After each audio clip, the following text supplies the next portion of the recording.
Hello everyone, welcome to our YouTube channel commerce classes by Anoop sir. आज हम जो topic करने वाले हैं वह theories of capital structure.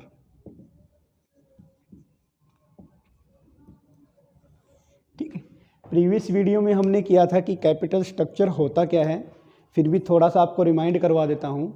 Capital structure में हम सिर्फ और सिर्फ नॉन करंट लायबिलिटी से रिलेटेड ही काम करते हैं, यानी कि नॉन करंट लायबिलिटी में जिसमें हम डेब्ट, इक्विटी, प्रेफरेंस या फिर लॉन्ग टर्म के लिए लोन के रिगार्डिंग बात करते हैं।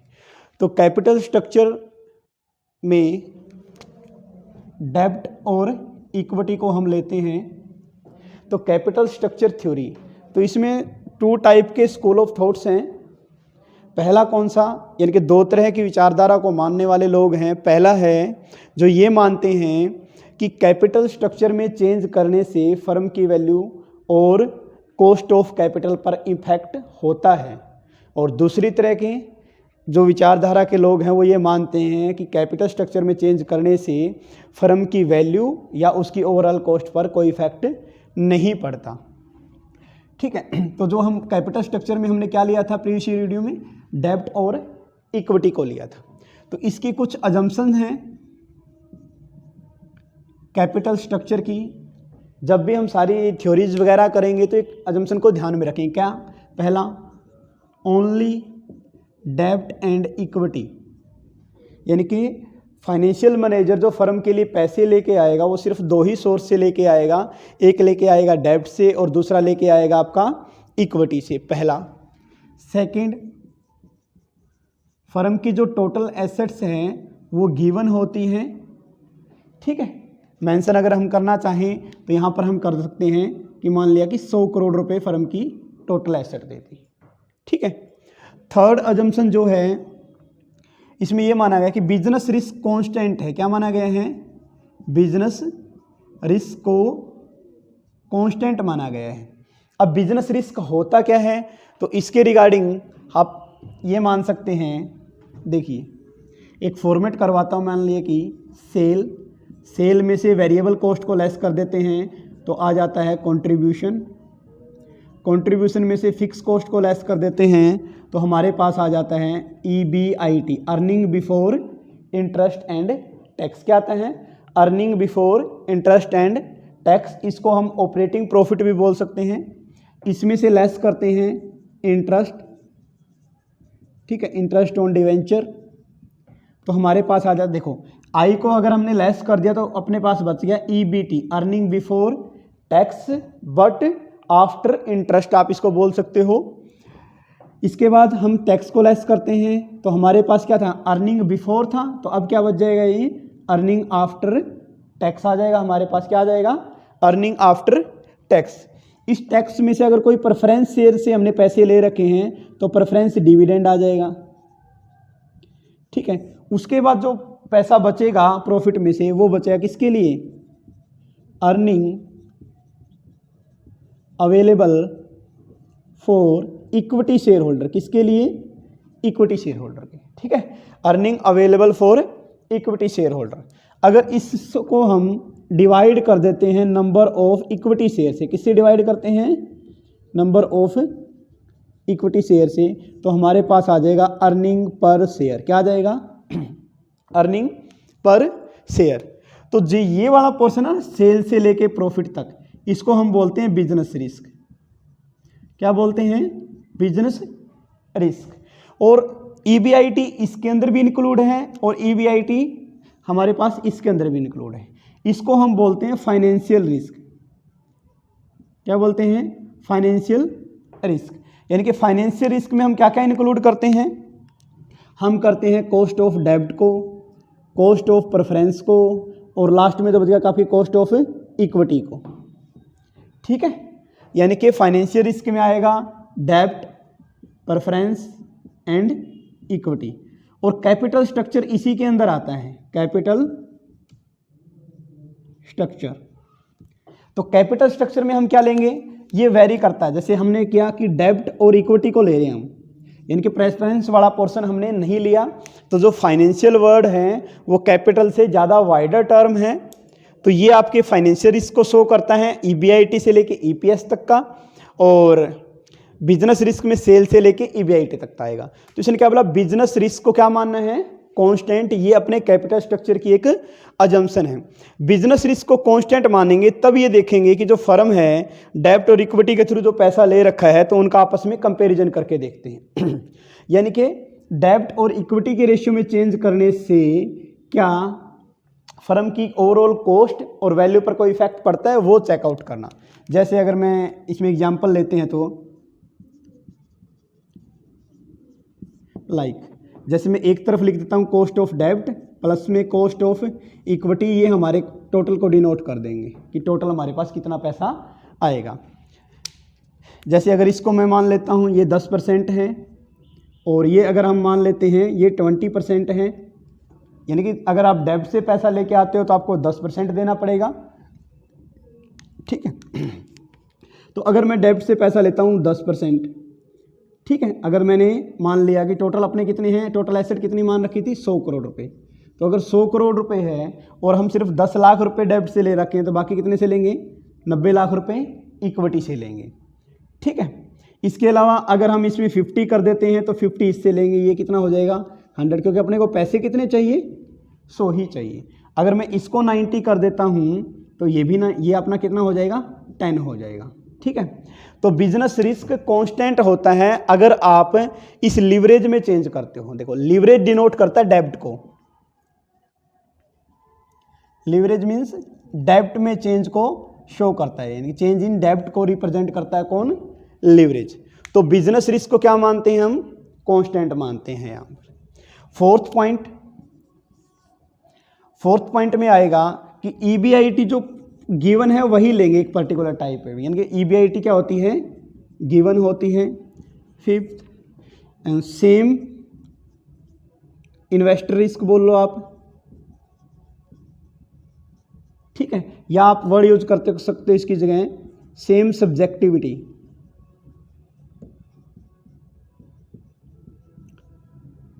सेम सब्जेक्टिविटी का मतलब है कि जितने भी इन्वेस्टर है वो फ्यूचर से रिलेटेड जो एक्सपेक्टेशन है ना, यानी कि अगर वो किसी फर्म में पैसा लगाते हैं तो जो वहाँ से रिटर्न मिलेगा वो क्या रहेगा, सबके लिए सेम ही होगा। लाइक अगर आपको 10% इंटरेस्ट मिल रहा है तो हर जगह पैसे लगाने पर हर इन्वेस्टर को कितना मिलेगा, 10% ही इंटरेस्ट मिलेगा।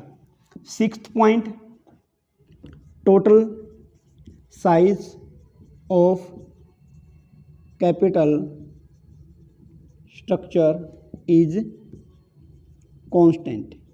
टोटल साइज, ये देखिए टोटल साइज क्या रहेगा कैपिटल स्ट्रक्चर का, वो कांस्टेंट रहेगा, यानी कि आप डेब्ट में चेंज करते चले जाओ, ठीक है, लेकिन फिर भी इसका इफेक्ट कुछ नहीं पड़ेगा किसके ऊपर, टोटल कैपिटल स्ट्रक्चर के साइज पर। सेवंथ पॉइंट, जो लाइफ होती है फर्म की वो इन्फिनिटी होती है। इन्फिनिटी मीन्स परपेचुअल लाइफ होती है, ठीक है। लास्ट आप बोल सकते हैं इसके बाद 8th पॉइंट,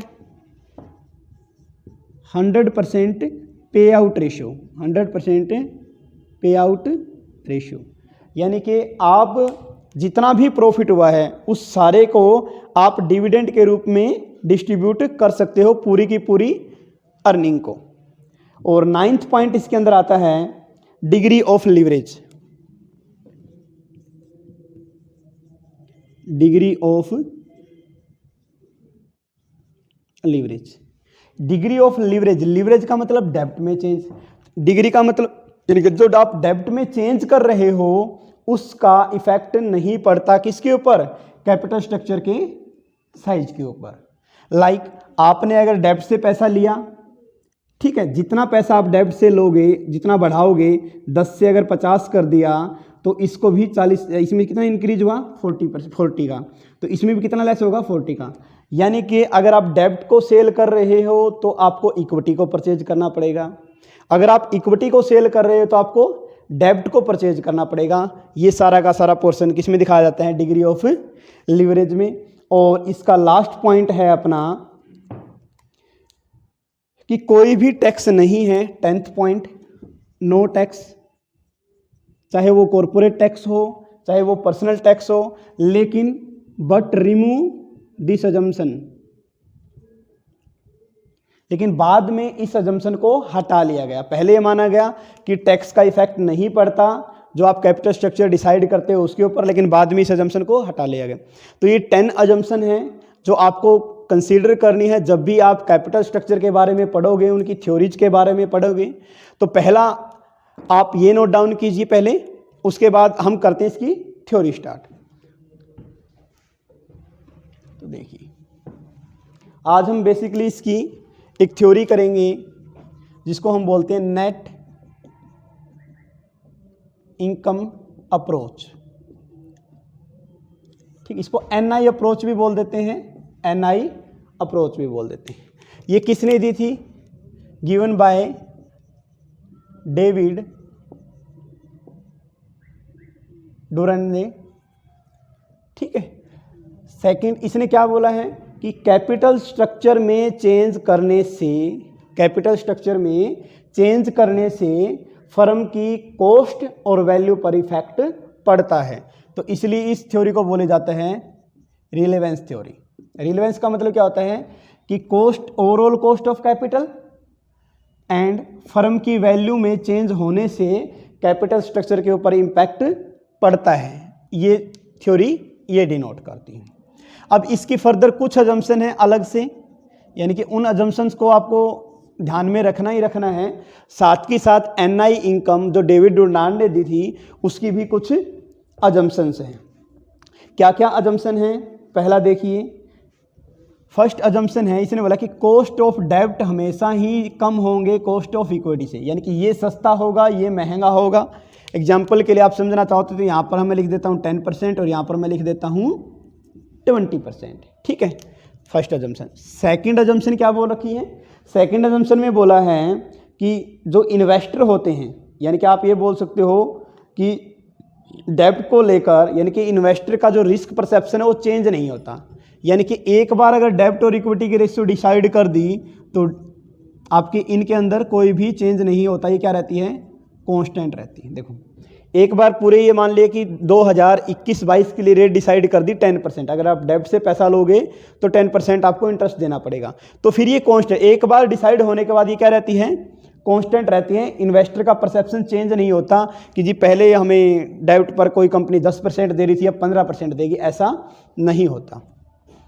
थर्ड पॉइंट में आएगा कि कोई भी कॉरपोरेट टैक्स नहीं है, नो कॉरपोरेट टैक्सेस।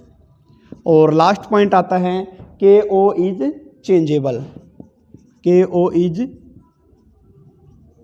चेंजेबल, यानी कि ओवरऑल कॉस्ट ऑफ कैपिटल में चेंज होगा। देखिए, ओवरऑल कॉस्ट ऑफ कैपिटल और वैल्यू का इनवर्स रिलेशन होता है, रेसिप्रोकल। यानी कि अगर ओवरऑल कॉस्ट ऑफ कैपिटल और आपका फर्म की वैल्यू का क्या लिंक होता है? रेसिप्रोकल। आप बोल सकते हो कि उल्टा रिलेशन होता है। यानी कि अगर कॉस्ट कम होगी तो फर्म की वैल्यू बढ़ेगी, ओवरऑल कॉस्ट बढ़ेगी तो फर्म की वैल्यू कम होगी। तो ये 4 अजम्पशन है और साथ के साथ ये अजम्पशन आपको याद रखनी है। सिंपल सा, हर बार क्वेश्चन इनकी अजम्पशन वगैरह से ही पूछ लिया जाता है। तो देखिए, इसके रिगार्डिंग फिर एक चार्ट मैं आपको बना रहा हूँ छोटा सा, वो आपको ध्यान रखना है। क्या कि फाइनेंशियल लीवरेज, ठीक है, फाइनेंशियल लीवरेज को आप बढ़ाते हो, इट मीन्स डेब्ट को आप बढ़ाते हो। किसको? डेब्ट को, क्योंकि फाइनेंस में तो आपके सारे ही आते हैं, सारे के सारे। तो फाइनेंशियल लीवरेज के बढ़ने से, यानी कि डेब्ट के बढ़ने से, और आप ये बोल सकते हैं ओवरऑल कॉस्ट ऑफ कैपिटल क्या होती है? कम होती है। क्या रीज़न होता है कि जैसे जैसे आप डेब्ट को बढ़ाते हो तो ओवरऑल कॉस्ट ऑफ कैपिटल कम हो जाती है। रीजन है किसकी? क्या है? रेट कम होती है। लाइक अगर हम एग्जांपल लेते हैं, जैसे इसमें लगाओ आप, यहाँ पर मैं लिख देता हूँ कॉस्ट ऑफ डेब्ट, और यहाँ हम लिखते हैं कॉस्ट ऑफ इक्विटी, और यहाँ मैं लिख देता हूँ टोटल, समझने के लिए। ठीक है, अभी देखिए 10 लाख रुपए लिए, अगर ये 100 करोड़ रुपए मानते तो 10 लाख रुपए हो गए। 10 लाख रुपए पर 10%, यानी कि आपको कितना देना पड़ेगा? 10 लाख पर 10%, हाँ जी, 10 लाख पर 10% हो गया आपका 1 लाख रुपए आपको इंटरेस्ट देना पड़ेगा। ऐसे ही इक्विटी पर अगर मैं ये मान लेता 90, तो इसको करोगे तो आप कितना हो जाएगा? ये 18 लाख रुपए। 90 लाख रुपए पर आपको इक्विटी शेयर होल्डर को कितने देने पड़ेंगे? 18। टोटल कितना हो गया? 19 लाख रुपए। कितना हो गया? 19। जैसे ही आपने डेब्ट को यहाँ से यहाँ बढ़ाया तो 90 लाख का 10% हो गया कितना, 9 लाख रुपए, प्लस में और 10 लाख का 20% कितना हो गया, 2 रुपये, इनके सॉरी 2 लाख रुपए, तो टोटल कितना हो गया, 11 लाख रुपए। अब देखो आपने डेब्ट 10 से 90 कर दिया, डेट्स 10 से 90 कर दिया, तो ओवरऑल कॉस्ट कितनी होगी आपके पास, या अगर मैं बात करता हूँ टोटल या ओवरऑल कॉस्ट की, तो 19 से कितनी होगी, 11 लाख रुपए। यानी कि आपने क्या किया, डेब्ट के पोर्शन को बढ़ाया तो ओवरऑल कॉस्ट क्या होगी, कम होगी जी, ओवरऑल कॉस्ट क्या होगी, कम होगी। लेकिन इसने एक और अजम्पशन में बोला गया क्या, के डी एंड के ई इज कॉन्स्टेंट, यानी कि इसकी जो गिवन रेट होती है वो क्या रहेगी, वो रहेगी सर कॉन्स्टेंट, वो क्या रहेगी, कॉन्स्टेंट रहेगी। तो ये टेबल आपको याद करनी है। इसी में से क्वेश्चन आए हुए हैं कि फाइनेंशियल लीवरेज यानी कि डेब्ट को बढ़ाने से ओवरऑल कॉस्ट ऑफ कैपिटल क्या होती है, कम होती है, और ओवरऑल कॉस्ट ऑफ कैपिटल कम होने से, अब देखो ओवरऑल कॉस्ट ऑफ कैपिटल कम होगी तो फर्म की वैल्यू क्या होगी, बढ़ेगी, क्या होगी, बढ़ेगी। क्योंकि हम यहाँ भी देखें कि रेसिप्रोकल रिलेशन होता है, तो आप बोलोगे फाइनेंशियल लीवरेज में, फाइनेंशियल लीवरेज को बढ़ाने से या चेंज होने से डेब्ट बढ़ता है, डेब्ट के बढ़ने से क्योंकि ये सस्ता है तो आपकी ओवरऑल कॉस्ट ऑफ कैपिटल क्या होती है, कम होती है। ये कम होने का मतलब फर्म की वैल्यू बढ़ती है, और यहाँ पर के ई और के डी को क्या माना गया है, कांस्टेंट माना गया है। ये तो था सारा का सारा ये सिस्टम। अगर हम इसको डायग्रामेटिकली समझने की कोशिश करते हैं तो हम एक टेबल बना लेते हैं। देखिए कि डिग्री ऑफ लीवरेज में नीचे लिख देता हूँ, degree of leverage, degree of leverage का मतलब क्या होता है, डिग्री ऑफ लीवरेज का कि डेब्ट के पोर्शन को बढ़ाना। अब डिग्री ऑफ लीवरेज, तो इसने क्या बोला गया, के डी एंड के इज कांस्टेंट, लेकिन के डी सस्ता पड़ता है, तो के डी को तो हम लिख लेते हैं पहले और के ई को लिख लेते हैं बाद में। ठीक है, देखो अभी अगर ये 10 हैं और ये 20 हैं तो के डी कितना है 10, के ई कितना है 20। ठीक है, तो इसने क्या बोला, के डी का पोर्शन, अगर यहाँ पर मैं बात करता हूँ, यहाँ पर आपकी डी का ये रिप्रेजेंट कर रहा है डिग्री ऑफ लीवरेज, यानी कि डेब्ट के पोर्शन को रिलीज कर रहा है, डेब्ट के पोर्शन को शो कर रहा है। यहाँ पर डेब्ट 0 है, यहाँ पर डेब्ट 0 है, तो यहाँ पर कॉस्ट ऑफ इक्विटी एंड बराबर हो गए किसके, ओवरऑल कॉस्ट के। क्यों, देखिए ओवरऑल कॉस्ट निकालना है तो आप सिर्फ डेब्ट और इक्विटी का यूज करते हो, यानी कि इक्विटी और डेब्ट का। तो अगर आप ये 100% ले रहे हो, के डी 0 है तो ये कितना हो जाएगा 100। तो यहाँ पर क्या है, के ई और के ओ क्या है, इक्वल है। क्यों, क्योंकि डेब्ट क्या है 0। तो ये पॉइंट याद रखना। लेकिन इसने बोला कि जैसे जैसे आप डेब्ट का यूज करते जा रहे हो, तो जैसे जैसे मान लिया कि डेब्ट ये टोटल वैल्यू होती है डिग्री ऑफ लीवरेज की इक्वल टू 1 बोले, आप बोल सकते हो 100% के नेबर आउट। तो ये आ गए 0.10 या 20 बोल सकते हो आप इसको, 0.40, 0.60, 0.80 और ये फिर 1 रुपये में आ जाएगा। ठीक है, तो इसने बोला कि जैसे जैसे, यानी कि पहले यहाँ पर था डेब्ट 0 था, अब आपने डेब्ट का पोर्शन 1 किया तो ओवरऑल कॉस्ट ऑफ कैपिटल कम, तो ये कम होते होते होते होते लास्ट में इससे मिल जाएगी यहाँ पर।